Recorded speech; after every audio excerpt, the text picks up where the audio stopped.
Hello friends, welcome back to my channel. Mumbai उच्च न्यायालय प्रश्नपत्रिका 41 आज आपण बघत आहोत. रिपीटेड टॉपिकवर असलेले प्रश्न मी याच्यामध्ये घेतलेले आहेत, तर व्हिडिओ संपूर्ण बघा. काही चालू घडामोडीचे प्रश्नसुद्धा घेतलेले आहेत. ठीक आहे, त्यातलाच आपला आजचा पहिला प्रश्न बघा.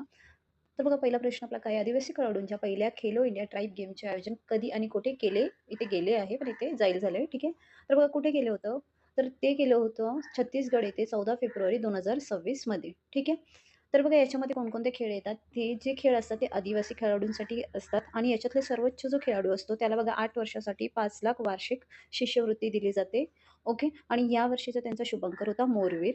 आणि याच्या अंदाजे ॲथलेटिक, फुटबॉल, हॉकी, कुस्ती, जलतरण आणि वेटलिफ्टिंग असे खेळ यामध्ये समाविष्ट असतात. ठीक आहे, पुढचा प्रश्न बघा आपला. तर दुसरा प्रश्न बघा आपला काय आहे. Filling the blanks with the correct article. He is dash dash university student. तर बघा इथं आर्टिकल कोणतं येणार, तर बघा आपल्याला असं वाटणार इथं वोवेल आहे म्हणजे यू आहे, तर आपण इथं ॲन लिहिणार, पण नाही. तर बघा याचा उच्चार आपण काय करतो, युनिव्हर्सिटी करतो, म्हणजे सुरुवातीला वाय येतो. ठीक आहे, युनिव्हर्सिटी नाही करत, तर युनिव्हर्सिटी करतो म्हणून वाय येतो, म्हणून इथे आपला वाय आहे कॉन्सोनंट आहे, म्हणून इथे अ येणार. ठीक आहे, पुढचा प्रश्न बघा.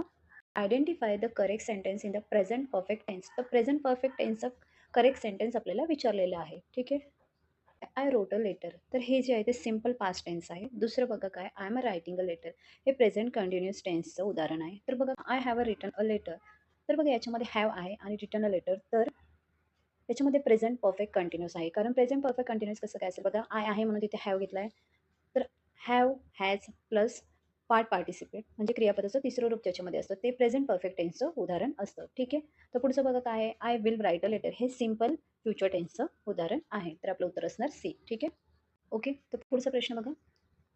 शर्वरी या शब्दाचा अर्थ काय, तर शर्वरी म्हणजेच काय असतं, रात्र असतं. ठीक आहे, तर सकाळ म्हणजेच काय असतं, तर प्रभात, उषा. इसलाच आपण म्हणू शकतो चपला, तडीत. नदीलाच म्हणतात वाहिनी, सरिता, तटिनी. ठीक आहे, पुढचा प्रश्न बघा. Correct superlative form.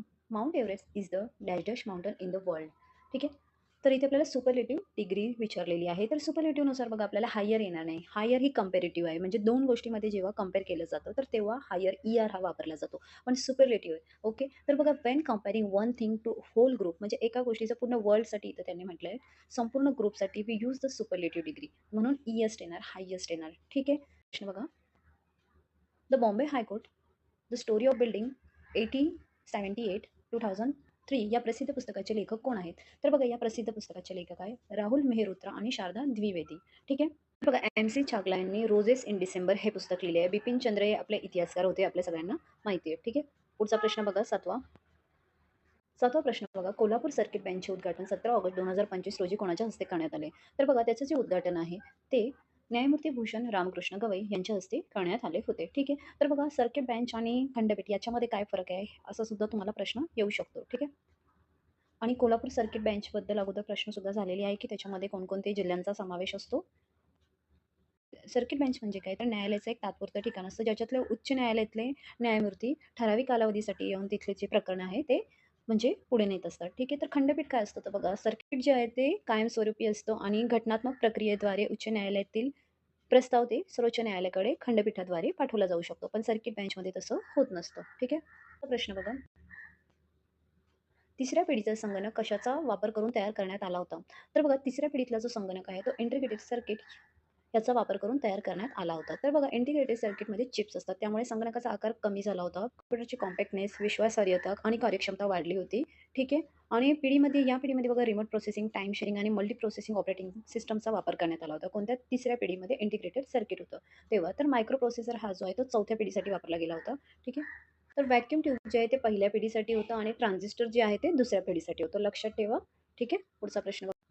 पुढचा प्रश्न बघा, भारतातील सर्वात मोठे धरण कोणते आहे, तर बघा भारतातील सर्वात मोठे धरण जे आहे ते टिहरी धरण आहे, जे उत्तराखंड येथे आहे. ठीक आहे, तर बघा आता हिराकूड धरण जे आहे ते ओडिसामध्ये आहे, महानदीवरती बांधलेले आहे. कोयना धरण आपल्याला माहिती आहे महाराष्ट्रामध्ये आहे. ठीक आहे, आणि भाकरा नांगल हे जे आहे सज्जल नदीवर बांधलेलं आहे, जे पंजाबमध्ये आहे. ओके, प्रश्न बघा, भारतीय कृषी संशोधन परिषदेच्या कोणत्या संस्थेने भारताची पहिली जिनोम संपादित तांदळाची प्रजाती DRR राईस 100 कमला विकसित केली आहे, तर बघा ती विकसित केलेली आहे ICR Indian institute of rice research Hyderabad यांनी ती विकसित केलेली आहे. तर बघा ही जी संस्था आहे ती काय काम करते, ते उच्च उत्पादन देणाऱ्या कीटक प्रतिरोधक हवामान आणि लवचिक तांदळाच्या प्रजाती विकसित करण्यावरती लक्ष करत असते. संपादन म्हणजेच काय, तर CRSPR CAS9 सारख्या तंत्रज्ञानाचा वापर करून एखाद्या सजीवांचा DNA मध्ये अचूक बदल केला जातो.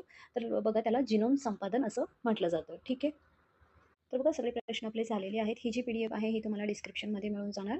ठीक आहे. डेली सराव करत राहा. चांगले मार्क्स तुम्हाला नक्की पडतील. ओके. व्हिडिओ आवडला असेल तर नक्की लाईक करा. चॅनलला सबस्क्राईब करा. थँक